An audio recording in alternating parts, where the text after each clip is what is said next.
Good evening, America, and Merry Christmas. Welcome to a very special Monday edition of Just the News, No Noise. I'm your host, John Solomon. Report to you, as always, from Washington. This holiday, on this very special holiday, we want to celebrate a great gift that we've been given, and that is the incredible gift of free speech. And over the last 2 years, as free speech has come under assault by so many on the left, new and vibrant and exciting opportunities are cropping up all over this country, not only to restore free speech, but to create new competitive markets for the thought and discussion that America needs so badly in this country. We've been talking about it. It's the ongoing success of the parallel economy.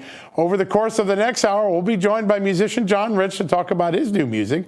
Big Man Comics illustrator Gabriel Eltaeb, who also has done some extraordinary new work in the comic space, along with Superman actor Dean Cain, and several others will be joining us, including at the top of the show, Chris Pavlovski, one of the greatest disruptors of the new tech platforms in America. What he's done at Rumble has really revolutionized the communication space. But before we do that, I want to bring in my amazing co-host, Amanda Head, wish her a very Merry Christmas, and get some other thoughts from her. Amanda, a lot going on. A great day to celebrate free speech this Christmas, no? It is, and that is one amazing gift that we have. Merry Christmas to you, John, and to everyone, technically from Manitoba, Canada. Yeah, everything is going great. I'm here with my wonderful Canadian in-laws, time spent, of course, with them and dear friends. And, John, there are going to be many companies that we aren't able to feature. So I want to urge everybody to head over to your website, justthenews.com, and check out your holiday gift guide. Amazing products and services on there. And what's great about these products, from the great partnerships that you have formed over the last year, is that you can buy them for yourself. And of course, with great thanks to your collaborations with these companies and their executives, you offer our audience a lot of great discounts with promo codes to use on those select products. And while you're all over on the holiday gift guide, do yourself a favor and make a donation to Just the News, or at least get a membership today. This is the true season of giving, and John and his team work so very hard to bring unbiased truth directly to your phones, your emails, your web browsers, your inboxes. So I'm not ashamed to hype up my amazing co-host and his team of incredibly hardworking reporters, because they truly deserve the support that they hopefully will be getting from all of you this holiday season. If you can't afford a membership, or you already have one, but you're active on social media, be sure to follow all of them on X, Instagram, True Social, and any of the other various social media sites. But John, I'm going to step off my Christmas soapbox, even though you all deserve the kudos, because you are standing by our first guest who harbors an entrepreneurial mindset, just as you have. So let's dive into it. I'm so excited to be welcoming him on this very special Christmas day, this Christmas special. I've known Chris Pavlovski for a few years. What he has done to disrupt one of the most dominant monopolistic forces in the internet is just amazing. We all got addicted to YouTube, and then we realized YouTube decides what we say and can't say, and we had no choices. And then Chris jumped into this extraordinary space, and he created Rumble. And today it is one of the most powerful and most vibrant video platforms anywhere in America, and we are very lucky to be joined by him. He is the CEO and founder of Rumble, my good friend Chris Pavlovski. Chris, welcome. Merry Christmas. Merry Christmas to the both of you. Glad to be here today. It is an amazing moment to just step back. I guess it's been 3 or 4 years now of just watching Rumble grow and become more vibrant, from the cloud to the ads to the studio. But I saw something amazing happen just before the holidays. Dan Bongino, one of the flagship shows on Rumble, surpassed, did I have this right, 3 million subscribers? Yeah, that's correct. So Dan joined in the fall of 2020. He was he followed after Devin Nunes. So Congressman Devin Nunes at the time was one of the first people to join on the platform. And then, while we were experiencing the growth, one of the first people that kind of triggered a little bit of the growth.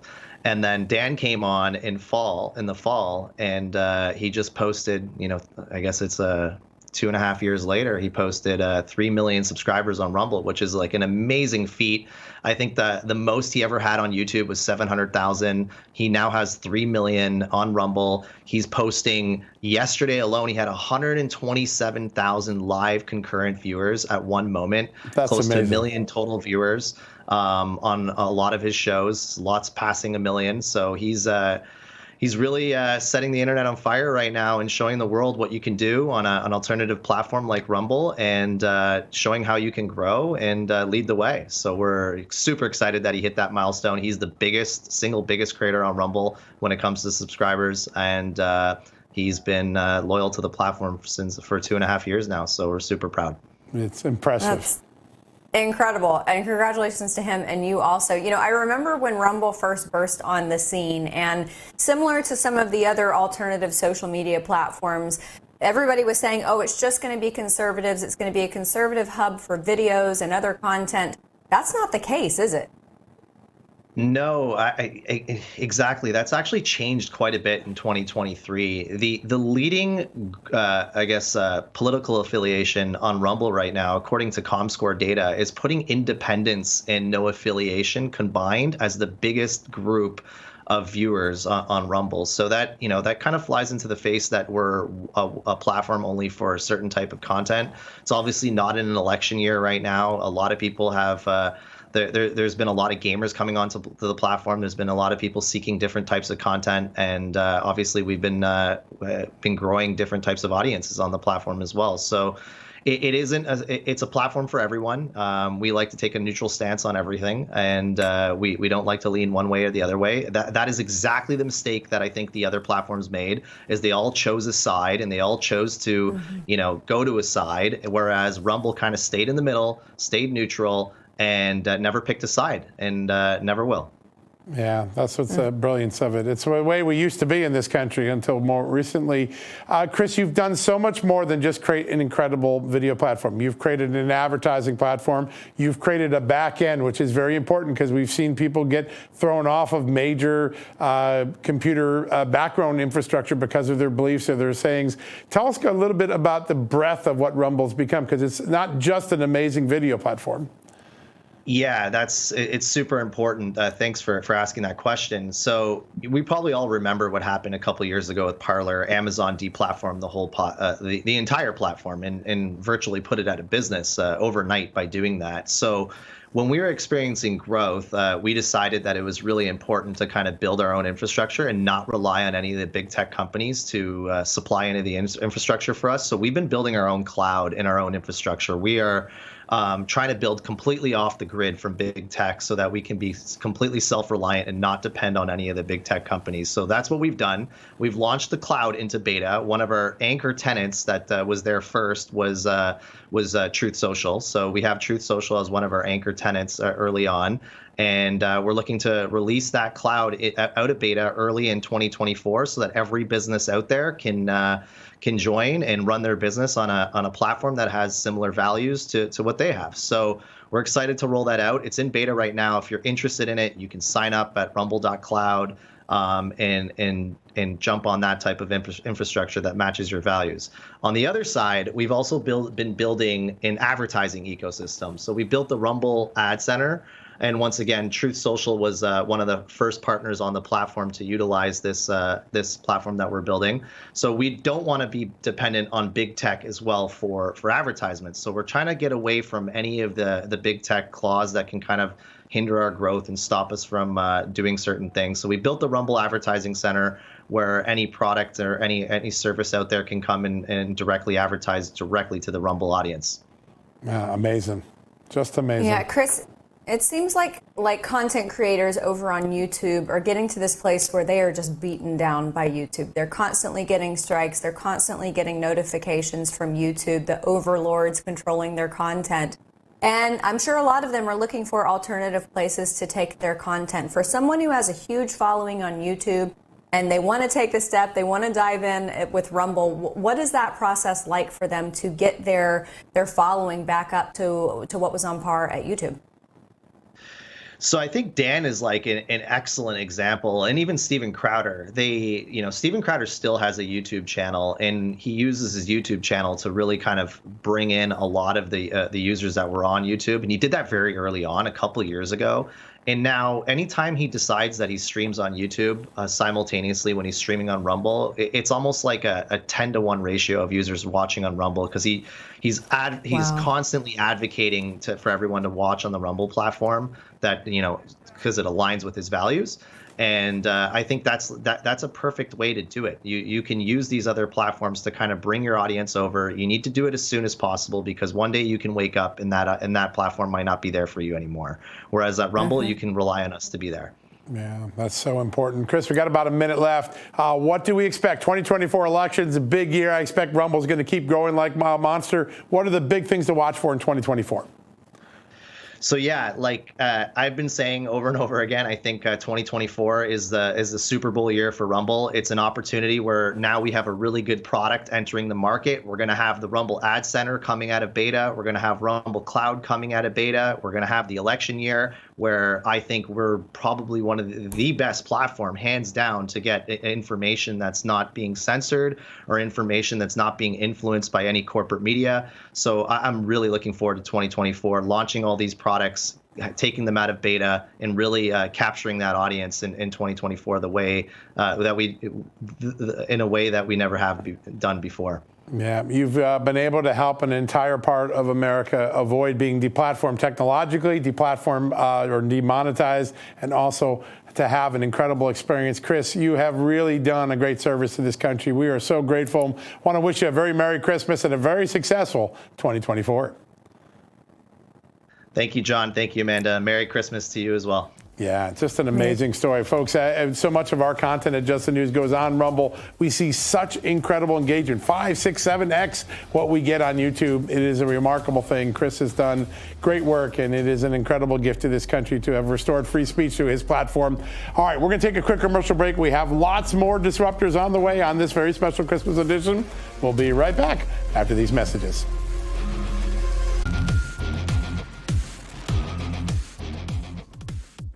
Welcome back, America. Merry Christmas to all y'all spending your evening with us tonight. We are so happy that you are here, and that, of course, includes our next guest. Never in my wildest dreams did I think that former President Donald Trump was going to have to start a technology and media company. But, of course, after the way that social media treated him during his campaign, during his presidency, and then, of course, hindered his re-election campaign, beginning Truth Social just made sense. And installing former California Congressman Devin Nunes as the new organization's first CEO also made perfect sense. Devin joins us now to talk about Truth Social, fine wine, and much more. Congressman, Merry Christmas to you. Thank you for being here, sir.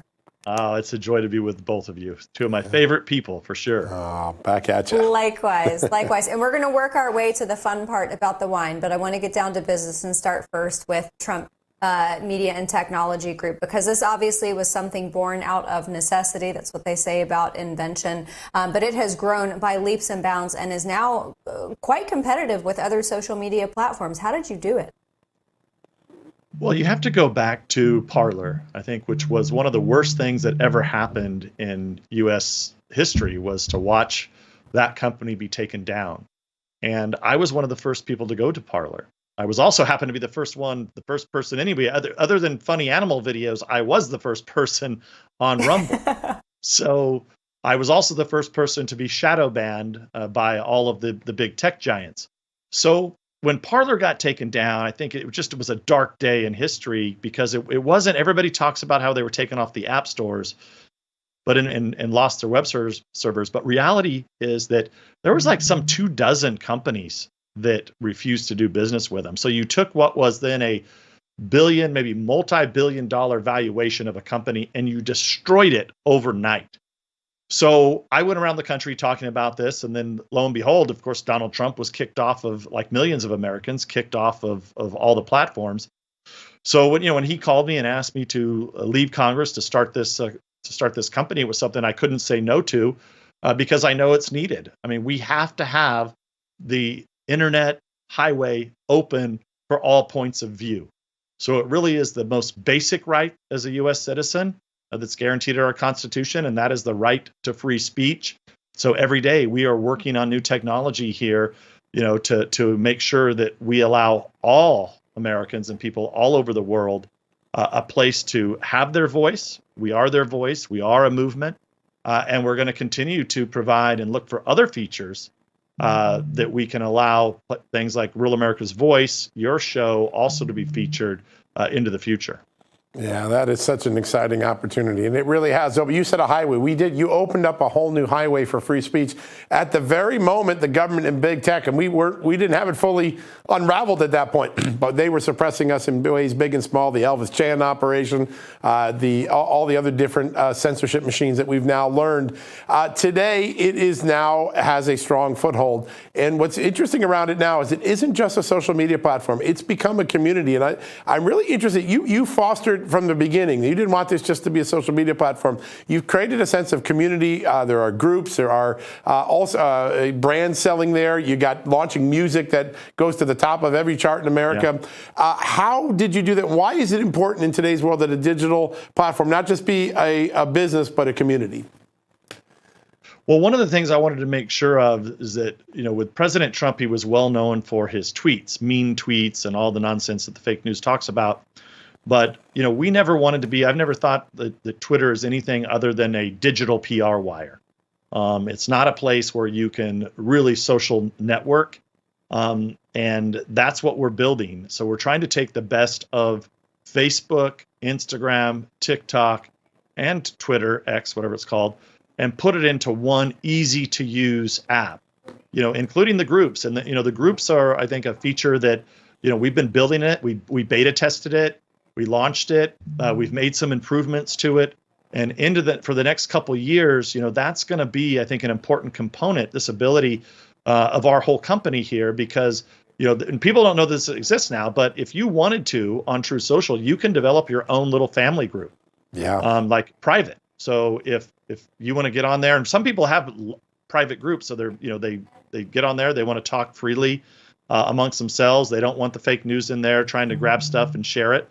So this is a feature, John and Amanda, that's going to be one that I think is going to continue to grow in the future years.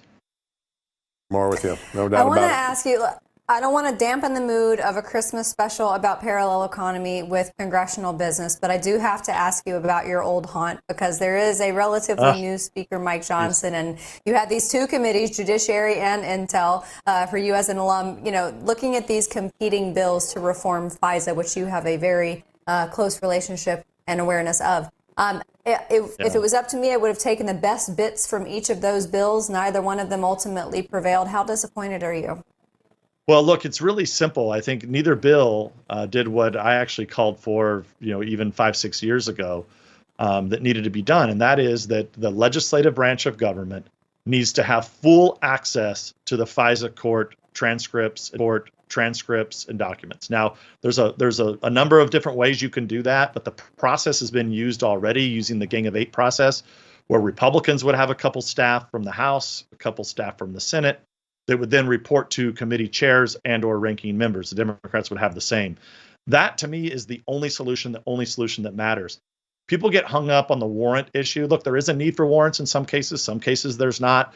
So they're kind of fighting, in my opinion, and I got friends on both sides of this, they're kind of butting heads on something and they're not really focused on the larger problem, which, look, you can have all the warrants in the world, or you do nothing, and guess what?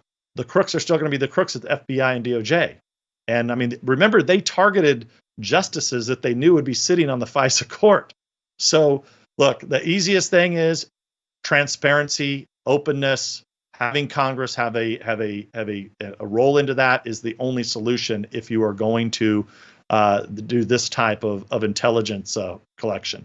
Yeah, I think that's exactly right. Congressman, you have a lot of titles. Master of Liberty. You've fought for our liberty. You are an extraordinary CEO of a large technology company. But one of my favorites, and I don't think a lot of Americans know this, is that you are a master winemaker as well, and you have your own brand of wines.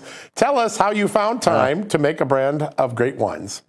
Well, I come from a family of farmers. I mean, every generation in my family goes back as far as I know of. There were no politicians. There was nothing other than farmers. And so I grew up in the vineyards. I grew up farming. I was founding investor in a winery that started about 20 years ago. And back in 2017, John, you'll remember that time frame. I was actually going to start this project, which is I have this view, this theory that growing Portuguese grapes on the central coast of California can make world-class wines. I was going to start it in 2017, but then the Russia hoax happened, so I didn't have any time. Finally, in 2020, you got to remember, wine takes a long time. There's a lot of run up to put to grow a wine. You grow a grape, crush it, put it in a barrel, then make the wine. So finally, 2021 was my first vintage.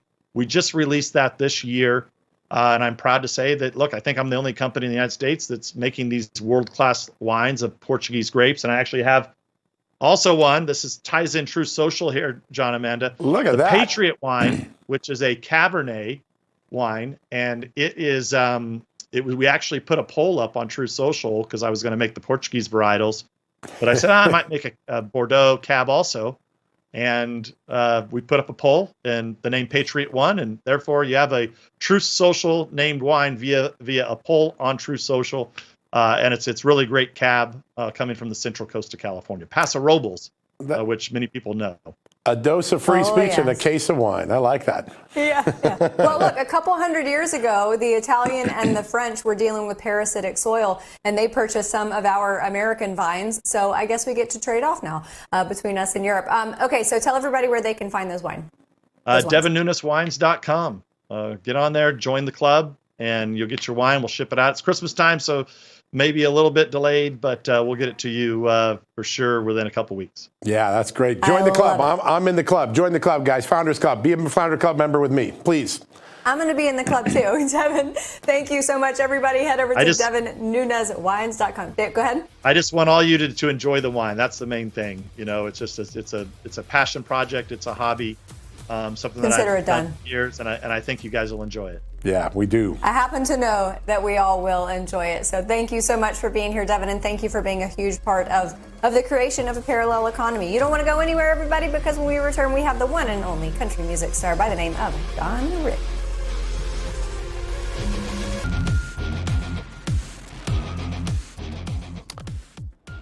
Welcome back, America, and Merry Christmas. We're just a couple of days away. And this is our, I love it, liberty-loving Christmas special as we focus in on the parallel economy. There is no person I can think of who has done more to disrupt the traditional economy, to restore freedom to it, or to create new opportunities for Americans than our next guest. John Rich is one of country music's greatest stars. He's also one of its greatest disruptors. His effort to release songs around the music labels and to create a liberty-loving bank has really transformed America over the last year, and he joins us right now. John, Merry Christmas. Great to have you on the show, my friend.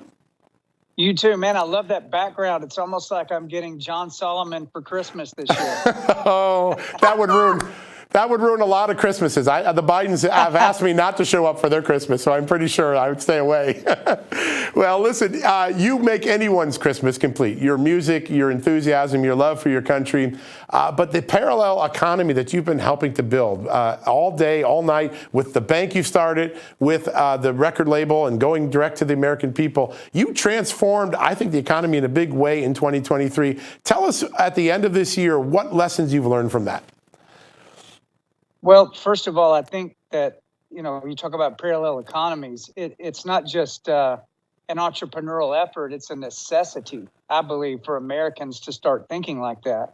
And I always challenge people, if they see me on an interview or hear a discussion like this, to think about in their business and their expertise what they can do to really set up something on their own that the government cannot destroy or take away from them. It's a sad state that our country's in right now. We've really only got two choices. We can scream and holler about it, which we do plenty of that. But when you get through screaming and hollering about it, the problem still exists. So you've got to come up with other ways to do your business and to be heard. And so, whether it be music or banking or other things, I've sat around and spent a lot of time thinking, I know the crowd is there. I know the customers are out there. I know my fans are out there. But this big industry won't allow me to get to them. They've shut me off. They've canceled me, turned off my voice. How do we figure this thing out? And it can be figured out. And as much as I don't like tech actually is a great tool in your hand if you're looking to communicate with a lot of people around the establishment. And that's exactly what we've done. I've put out several songs that all go to the top of the download charts. Progress, the one, John, that you got behind so big, that stayed number one on iTunes for 2 weeks in a row. It's amazing. All genres, not just country. It was a huge success. And then Old Glory Bank, which I know we're going to talk about. Listen, people are having their bank accounts frozen. suspended, sometimes completely turned off. And it disrupts their business in such a way that a lot of people lose their businesses when that happens. So that's another hill, as we say, we have to build hills that people can run to, because that's what people feel like. It's time to run for the hills, everybody. Well, what hill are you going to run to that the enemy hasn't already purchased? They own all the hills, but we have to build new hills for people to run to. That's so ingenious. I love that. We're going to need it. I honestly don't know how you have the time to go after all of the endeavors that you do between banking and your whiskey brand and also music. But I would remiss if I did not mention your new song that is out. And I want to encourage our entire audience to go out and buy it. But I want to give a little bit of a teaser now. Everybody check it out. Well, he stormed a lot of beaches, slept in jungles with the leeches. He saw things a young man should never see. And when they shot him in the shoulder, he got back up and he marched forward. Left a lot of brothers dead in Kwajalein. And if it wasn't for the good Lord and the man, there wouldn't be a breath of freedom in this land. When I see people on my TV taking shots at Uncle Sam, I hope they always remember why they can. 'Cause we'd all be speaking German, living under the flag of Japan, if it wasn't for the good Lord and the man.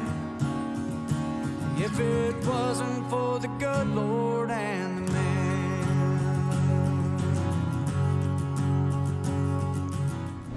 Amazing. I love the message of that song. John, tell us about your grandfather.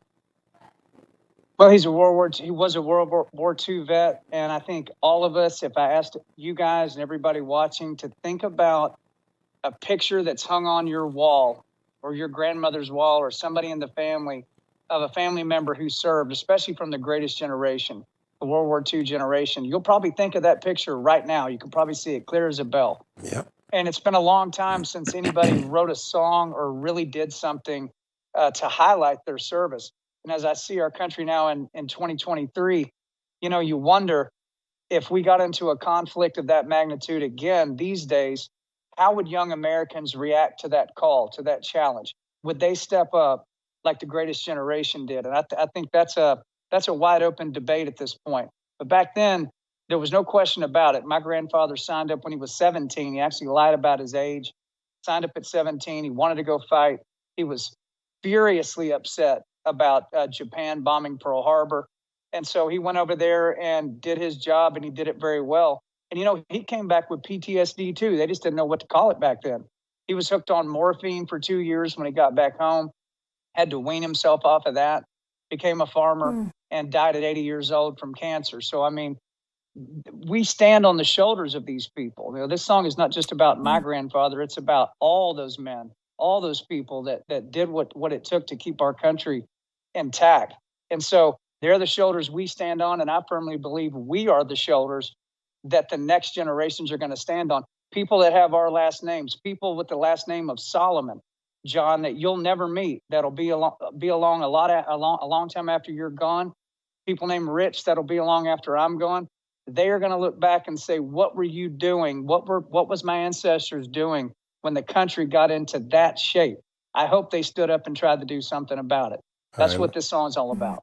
It is such a powerful word. And that line in there, if it weren't for the good Lord of the man, we'd all be speaking German and be under the flag of Japan. That is such a powerful reminder of the consequences of the moment we live in. Different threats, but the same call to action. And you are just so brilliant at motivating us, John. It's really something. I want to turn to another thing that you've done that really has inspired a lot of people. Old Glory Bank, a bank with patriotism. There is a debanking movement going on where conservatives are getting debanked all across this country. Tell us a little bit about the success of Old Glory, because it's solved a real problem in this country.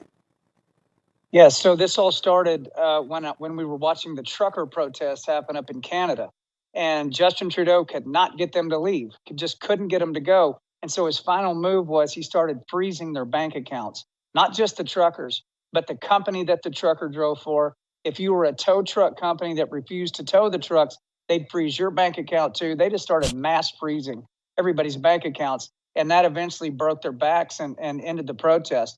If you look at Nigel Farage, for instance, a recent story on him, all of his banking was just turned off overnight because they didn't like his position on some subjects. So in America, if you think we don't have people in positions of power that fantasize about shutting off John Rich's account or John Solomon's account or President Trump's account or whoever, you're kidding yourself, because that's exactly what they want to be able to do.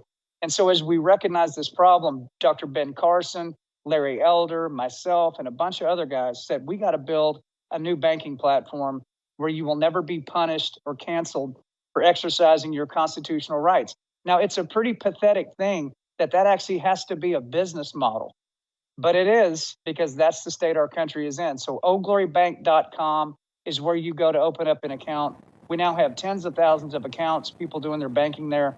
We just started doing small business loans. Mortgages are coming up next. It's going to be a full service situation for people coast to coast in this country who are concerned about the future of banking. It's such a great solution. We only got about 30 seconds left. I know some great stocking stuffers. You've got a great concert tour next year, Kid Rock and Jason Aldean. How do we get signed up for that? I'm going to be getting my family that one. Rock the Country tour, man. It's going to be something else. 2024 is going to be loud and proud, America all across this country.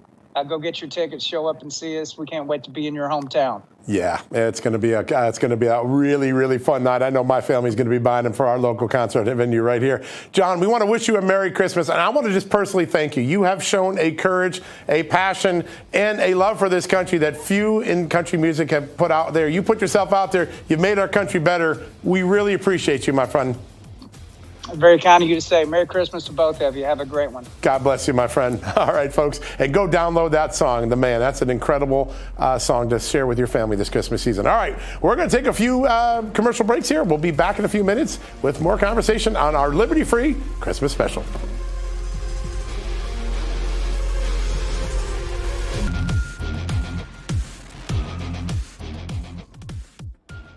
Welcome back, everybody. As we've been making our way through this Christmas special, I want to point out something that many people might not have noticed yet. Everyone who we have had on so far tonight never once remained complacent in their industry or just sat around and complained. Rather than griping about how liberal or woke or out of touch their organization was, they embraced our capitalistic economy and they set out on their own path to create something better for themselves and consequently better for all of us. And our next guest did the exact same thing. Gabriel Eltav left the very well-known woke culture of DC Comics and started making his own. Today, he has collaborated with actor Dean Cain and worked with many others to make his dream come alive. And lucky for us, he joins the show via Skype right now. Gabe, it is great to see you. Thank you so much for being here, and Merry Christmas. Merry Christmas to you too, Amanda and John. I thank you for having me. This is really exciting. I'm glad to be back. It's fun to be a semi-regular. We love it. I know. And we love having you on. And for our audience who missed you the first few times around, just give everybody kind of a brief rundown of your career at DC and how and why you left. I've been drawing ever since I can remember, like 3 years old, in the back of my grandparents' Mexican restaurant. I found X-Men when I was about 13 years old, and my favorite artist was Jim Lee. He drew an exciting new series like in 92. Record-setting book, 8 million copies, most-selling comic of all time. And I wanted to be him. I wanted to work for him. Long story short, he hires me in my very late 20s, and I get a job at Warner Brothers working on staff in the studio for DC Comics for a few years. And then after 3 years, that was 2008 through 10, then in 11, everything moved from San Diego up to Hollywood so they could focus on TV and all those interesting movies they make. And so I went freelance. So I continued to work for them for like another 11 years. But then I worked for everyone else too. I worked on Star Wars and I did stuff for Disney and, Marvel and everything.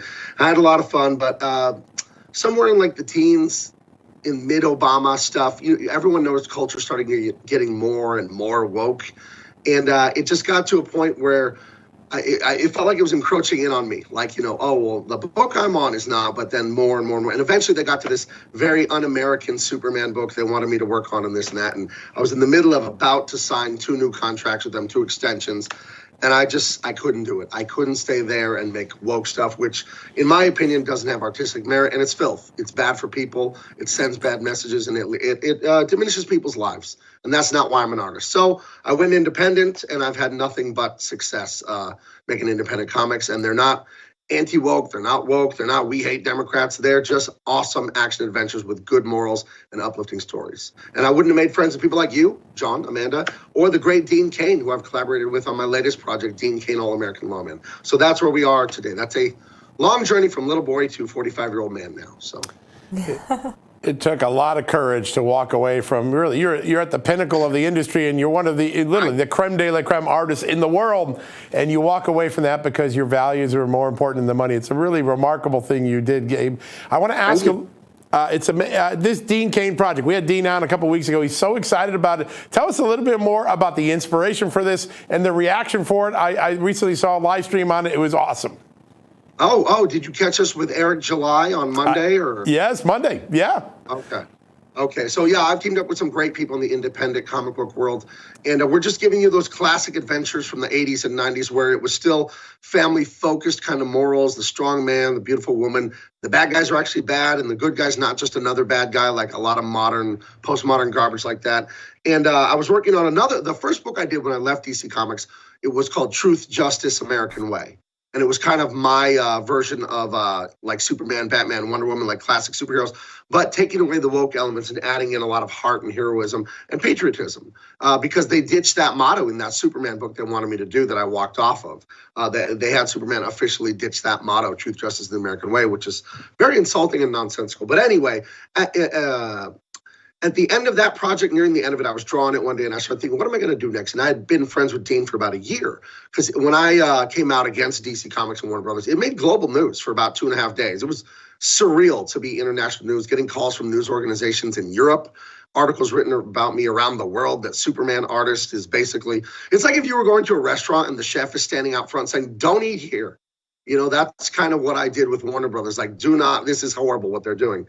And so Dean friended me on Twitter, and we became very good friends, not just professional colleagues, but actually like good friends. Now we talk all the time. And nearing that end of that Truth Justice comic book that was quite successful, people really loved it. I said, what am I going to do next? And I'd talked to Dean about stuff, and he always wants to promote it. I said, what if I did a book where Dean gets to live out one of those 90s action movies? You know, because he gave up a lot of his career to raise his son. He was a single father, mostly, Dean, to his son, who's now an adult. But I said, Dean, did you ever wish that you had a movie like Arnold or Van Damme or anything like that? So we made a movie that feels just like Raiders of the Lost Ark or Romancing the Stone with Kirk Douglas. You know what I mean? And it just has that classic 80s thing. There's no nudity, there's no swearing, there's no gore, nothing like that. So anyone can read it. You'll be fully entertained as an adult. At age 50, you'll love it. And a 10-year-old, you can feel safe handing it to them. And that's what I want to do. I want people to be inspired by all this stuff, and to be entertained, but then also to be inspired. And that's for pre-order right now. That book will be out before the end of winter. We'll start shipping those out. And it's at bigmancomics.com. That's where you can get it. That's my own company. So that's what you were saying earlier, Amanda, about capitalism, how beautiful it is here. I just started my own company this year, and that's what we do. I have merchandise on there, T-shirts, different comics, and I'm having so much fun doing it. And like you said, John, it was brave to leave it. I was terrified to leave DC Comics. I have a mortgage in Southern California. I had a steady check, steady work, everything, working on Batman, Superman. You don't have to look for work when you're under contract from DC. They just give you books to work on. They loved me over there. They didn't know my politics. I'm conservative, and you got to keep that quiet in Hollywood, as we know, right, guys? So, but to found my own company, I couldn't be more proud. And through all the turmoil and the sleepless nights and the heartache and like all the sadness and stress and anger and anxiety I've been through, I've trusted God, and I wouldn't have it any other way. I'd do it all again, even though I've been vilified by peers and insulted by anonymous people on the internet. You guys know how social media and Twitter are. And after a while, you just grow thick skin and you just laugh at the weird stuff. So I love it. I love what I'm doing. And you guys out there, order this today. Order it right now. You're going to love it. It's going to be amazing. I've already delivered as an independent comic book maker in the past. I've got a good track record. But if we want to change culture, politics is downstream from culture, right? So we gotta show kids what's good, what's possible, what they can be, and we show them with beautiful stories. I'm a Christian, and Jesus, he spoke in parables sometimes. He would give a sermon, right? And it's a parable. Those are just stories. They're not true, but they give a good lesson. And storytelling is the most effective persuasion in the world. And if you wonder why you see so much hate and division and degeneracy, this is where it's coming from. It's horrible entertainment, teaching awful morals. So support me. And wokeness is just, Well, you've created a huge solution. It has gripped It is grift culture. I hate the decay of wokeness, but Gabriel, you are a bright light in all of this. And I'm so excited for your past successes and what's to come from you. Everybody, go purchase his books. And when we come back, we're going to highlight an interview with the CEO of Red Balloon, and then we'll send you off into the good night. We'll be right back.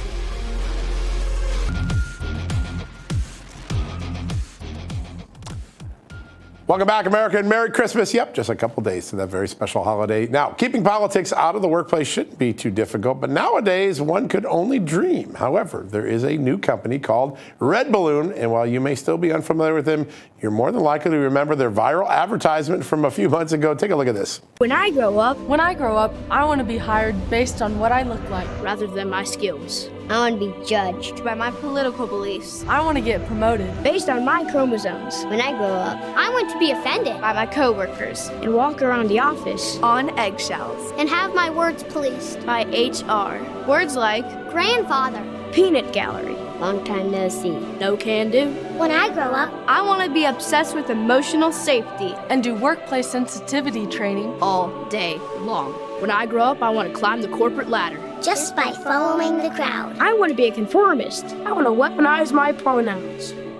What are pronouns?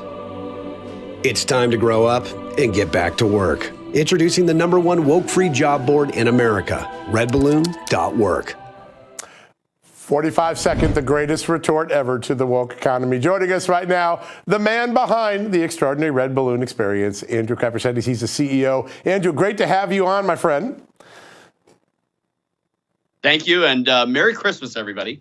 Merry Christmas. You've given us a Merry Christmas because you make us laugh with your ads, but you give us a chance to find that next job where I don't have to put up with all of the woke workplace. Tell us about the inspiration for your great company. Yeah, as you guys think about Christmas, I remember as a child, I was a baseball player and my parents didn't buy me a new mitt for Christmas, so I used all my Christmas money to go buy myself a Christmas present. And so I want you to think about that for yourself right now.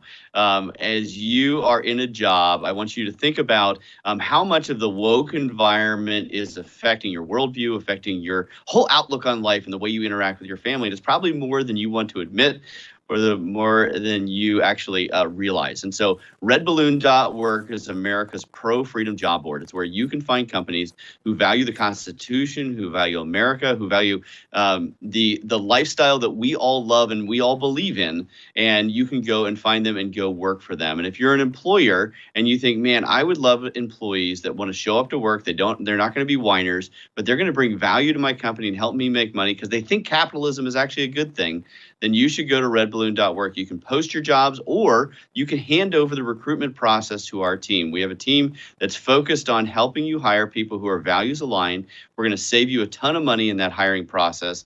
And at the end of the day, you're going to enjoy your Christmas way more knowing that next year you're going to have the employees you need to be successful. And it's really, really fun. The other thing that we're doing is we're providing a ton of value for people to know what's going on in this freedom economy. So we're doing the Freedom Economy Index with Public Square, where we ask lots and lots of businesses, what do they think about the economy and politics and their business and inflation?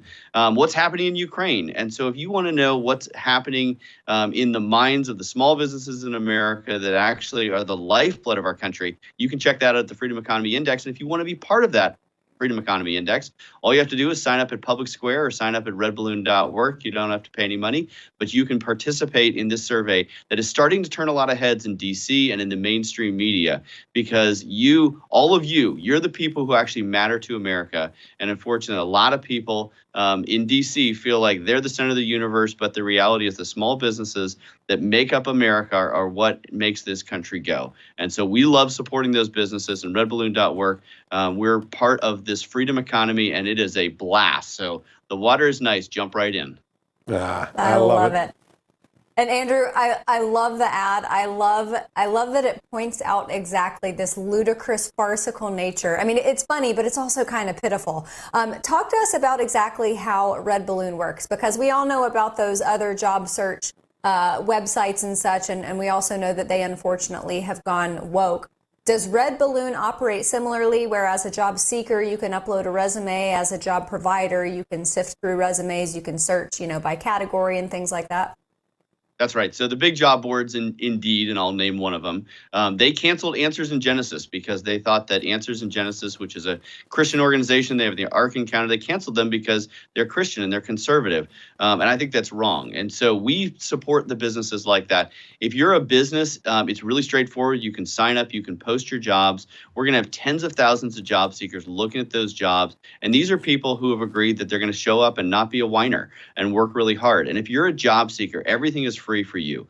You can fill out a profile, you can upload a resume, you can download a lot of great resources like the Employee Bill of Rights, and you can use that to be a more informed person participating in the labor market. So all of that is free to the job seeker. And so then the employer, they can post their jobs, and then we have a resume database that is growing by thousands every single week of people who are looking for to participate in the freedom economy, who just want a job where they are not going to have their values curb stomped, where they can be free. And so every employer on redballoon.work has signed a pledge that they think the Constitution still matters and that they're going to protect the freedom of their current and future employees. That doesn't sound that complicated. In fact, every business in America should be able to sign that pledge. But unfortunately, we're in this very bifurcated world in America, but that's okay. It's a great opportunity for all of those businesses who want to hire people who are values aligned. And Red Balloon, so post your job, look at the resume database, or you can hand over the hiring process to us. We'll help you write your job posting. We'll do a compensation review for you. We'll do a source and screen. So we're going to find people. We're actually going to do a first cultural interview for you so that you don't have to worry about talking to someone who's going to give you a lawsuit for asking the wrong questions in the interview. You know that the Red Balloon team is just going to take that over for you, and you're only going to talk to values aligned, skill set matching people. It's an amazing thing you've done, Andrew. It's been one of the things that was missing from the freedom economy. You filled that void, and you made our Christmas a lot brighter. By the way, all future Just the News job postings going to be on Red Balloon. Andrew, want to wish you a Merry Christmas and a Happy New Year. Thank you for what you're doing for our country, and thanks for joining us tonight. Thanks for having me. Merry Christmas. All right, folks, what a great show. We want to wish you and your families a blessed Christmas, and we're going to send you out with a little smile. Here is a little taste of Mike Rowe and John Rich's new Christmas song, Santa's Got a Dirty Job. Merry Christmas, folks. We'll see you next week.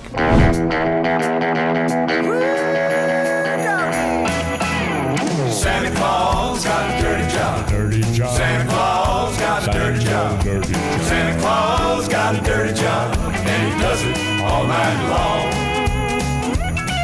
Well, every year old Santa Claus loads up in his sleigh, and them reindeer running in front of him kick mud up in his face. And those chimneys he goes climbing down ain't exactly all that fun. But if he don't do it, nobody will, so Santa's gonna get the job done. Don't you know that Santa Claus got a dirty job? Santa Claus got a dirty job. Santa Claus got a dirty job, and he does it all night long. Wind and rain and blinding snow, Santa Claus never slows down. He's gotta keep on pushing them reindeer hard if he's gonna hit every town. Sneaking in, sneaking out for 24 hours straight. Gotta outrun them big guard dogs, gotta do whatever it takes. Don't you know that Santa Claus got a dirty job? Santa Claus got a dirty job.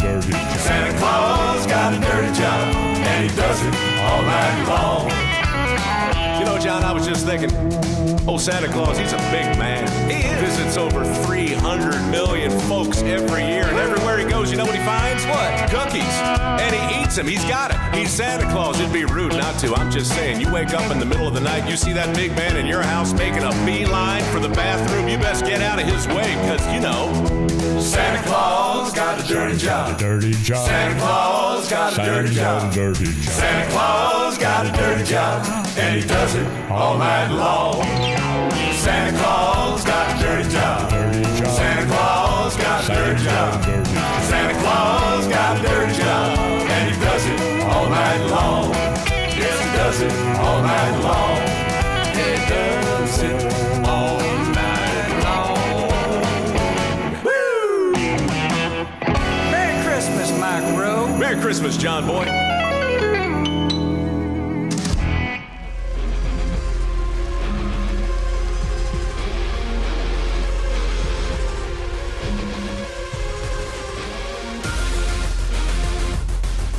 Real America's Voice is a news platform dedicated to keeping people informed. Welcome to the Democrat-run cities of America. Yes, he killed her. Headlines from here in the U.S. and around the globe. The world is reliant on China, and that's just how China wants it. Full coverage of live events. They become stars fairly well. We won the election twice.